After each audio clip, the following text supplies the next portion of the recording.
The king was steadily going behind the deer, and he slowly took the aim towards it. The entire world was silent. The arrow is in place, and the king was pulling the bowline calmly. And then he heard someone calling his name, only by his first name. Tissa. Tissa. Well, it cannot be. He is the king of this land. No one would call him only by his first name. King drew the bow again and took the aim. Tissa. Tissa, stop. Welcome aboard with an all-new episode of Storified Ceylon Chronicles. This story is how Buddhism was introduced to Sri Lanka. Sit back and enjoy the episode with us. In our previous stories in the Ceylon Chronicles storyline, we brought you how Sri Lanka's great royal lineage began with King Vijaya in the ancient days, 543 BC. Click on the link above if you want to check it out. Vijaya's dynasty, which is known as the Great Dynasty, can be classified into two eras. The Pre-Anuradhapura era, where the kings ruled from the Kingdom of Thambapanni and the close by Upatissa Nuwara city, and the Anuradharapura era, to which majority of the rulers belong into.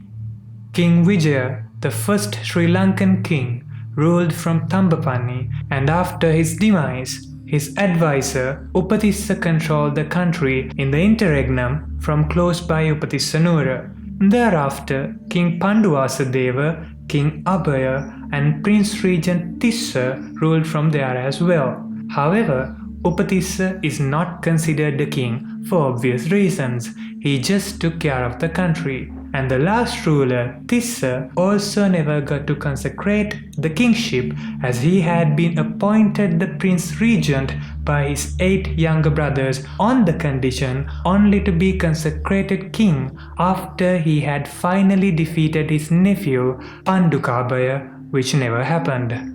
Long story short, Pandukabhaya defeated Tissa and was crowned the king of the island and shifted the kingdom to the very first city of ancient Sri Lanka, which he himself modified as a city, Anuradharapura. With that, the kingdom of Anuradharapura began, and he passed on the crown to his son Mutasiva, and Mutasiva to his wisest son Tissa, who became Devanam Piya, our main character in this story. What you need to remember is, this Tissa who became Devanam Piya is not the same Tissa that was defeated by Pandukabhaya. Similar names but two different rulers. Then why do we call him Devanam Piya? His name is just Tissa. After all, this new Tissa crowned himself as Devanam Piya, which means Tissa who is the beloved of the gods. Devanam Piya means beloved of the gods. This was in around 307 before Christ. In the meantime, in India, the famous emperor Ashoka turned to Buddhism upon seeing the devastation caused by the war he had waged against Kalinga county. It is said that around 100,000 people perished in the war.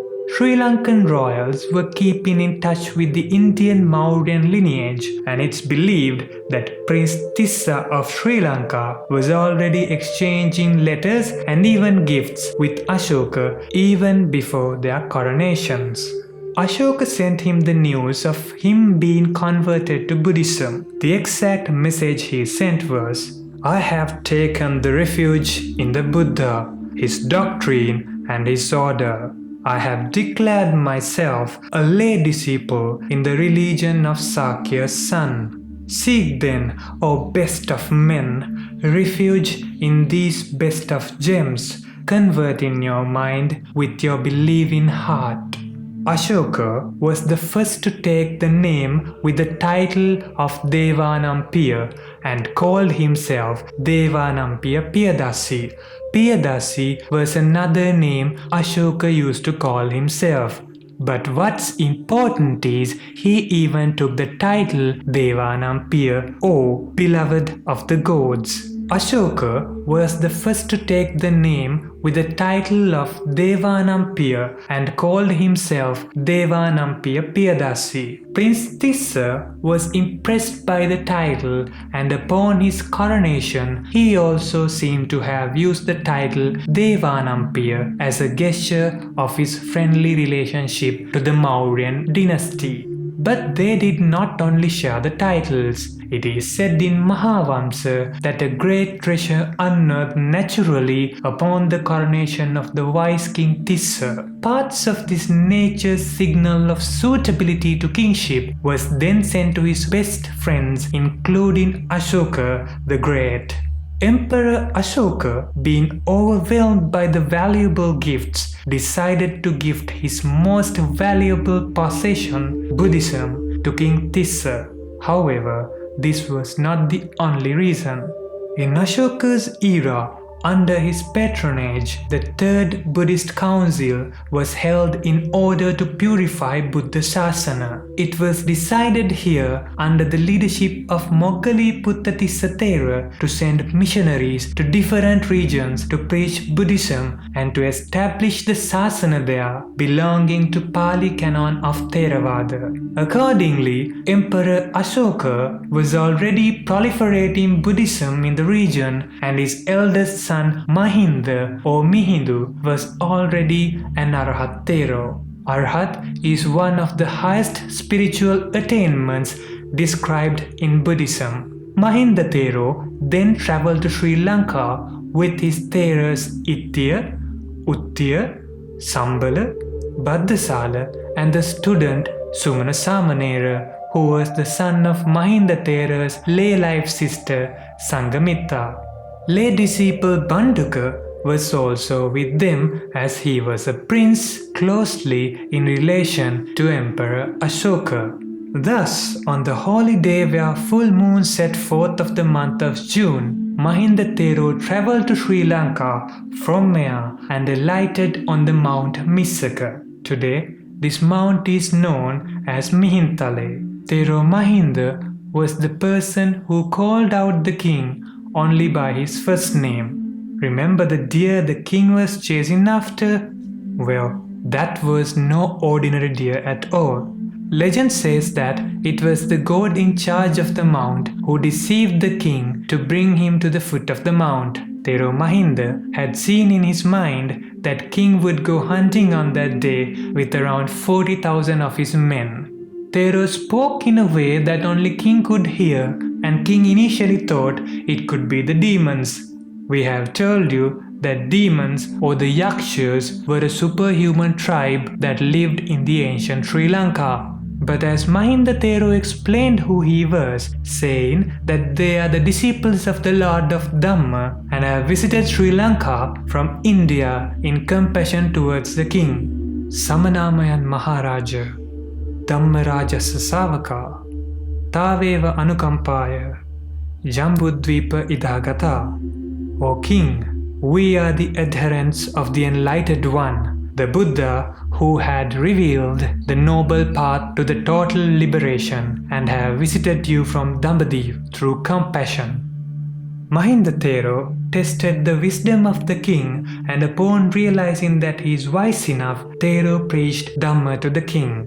How he did that was he asked certain questions, taking examples from the outside environment. There were lots and lots of mango trees, and Thero Mahinda asked questions about mango trees.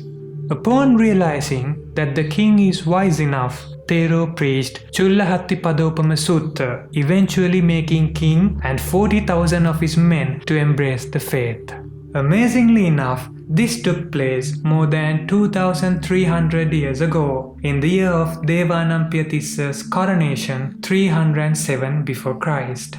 King is said to have ruled till his death in 267 before Christ, ensuring the religious prosperity of the country. However, different sources give slightly different figures as per the year. According to the Western sources, Emperor Ashoka ruled from 268 BC to 232 BC, And since ancient texts say the incident occurred in his 18th year of reign, we have to place it somewhere around 250 BC, which according to Mahavamsa there may be an error in dates. However, according to George Turner, the great Western scholar who translated Mahavamsa, the ancient Sri Lankan Chronicle, to English, seemed to have identified a gap of nearly 50 years between the Western dating and Eastern ancient dating. According to the Buddhist year calculation and Mahavamsa, as Turner explains, Ashoka reigned from roughly 326 before Christ, and therefore 18 years from that would roughly put the incident somewhere close to 307 BC. So in this story, we decided to stick to the year calculation done by the ancient Asian Theras, which corroborates precisely with the ancient written sources like Mahavamsa. That's a full story about how Poson Poya came into being and how Buddhism was introduced to Sri Lanka. We can bet you again that you didn't know that there were two Devanam Piya titled kings in the world at the same time, also some 2000 years ago. You can also click the button below and subscribe to us. Make sure to hit the bell button also so that you stay tuned for all our updates.